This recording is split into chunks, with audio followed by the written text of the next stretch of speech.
And you mentioned liking the metal kind of sludgy stuff. It seems like a lot of that stuff did have a little bit, depending on which band you're talking about, like the Melvins did it, they were doing kind of stuff to figure out. But at first when you said metal, I thought like really clean, like Metallica or Megadeth, that kind of stuff. Yeah, no, I mean, our friend Manpay would say that my taste in music is barely listenable. Like if you have a record that you can barely distinguish between any instrument, I will probably love it. It's like if it's lo-fi, I'm all over it. And and I don't know, we grew up in the middle of friggin' nowhere, so when we started playing music, it was like we just want to make music that we like and that we want to hear. And when I started hearing this like weird lo-fi stuff, it's like I just want to make that so bad. It was convenient to be lo-fi because lo-fi was the quality we were up against. and with that, I mean, we like the sludge music, like the Sabbath-y kind of sound and whatnot. But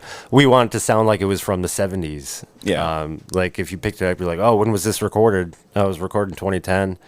I assumed it was recorded in like the late 70s. Are you guys time travelers? But I don't know. I feel like we got that out there and a lot of nods to like the old blues idea. And that's why we wear what we wear too, is kind of the blues brother kind of stick kind of idea on top of it. Trying to stay with the roots, but with a modern kind of feel, especially with the newer EP. But back in the day, it was meant to be more of this is the way we're going to start out. This will be the first stone in what we build.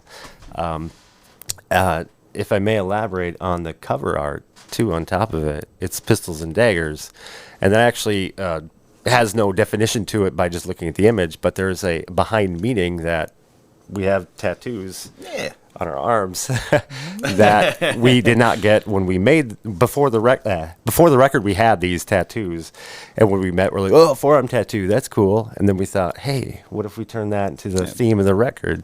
Pistols and daggers, and daggers. And then Patrick Matoxin did the cover art, and it's awesome. He does like that cool kind of Ralph Steadman stuff, and he's really good. He's actually doing.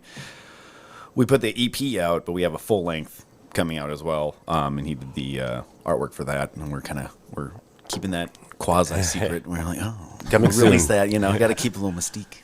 Yeah. Well,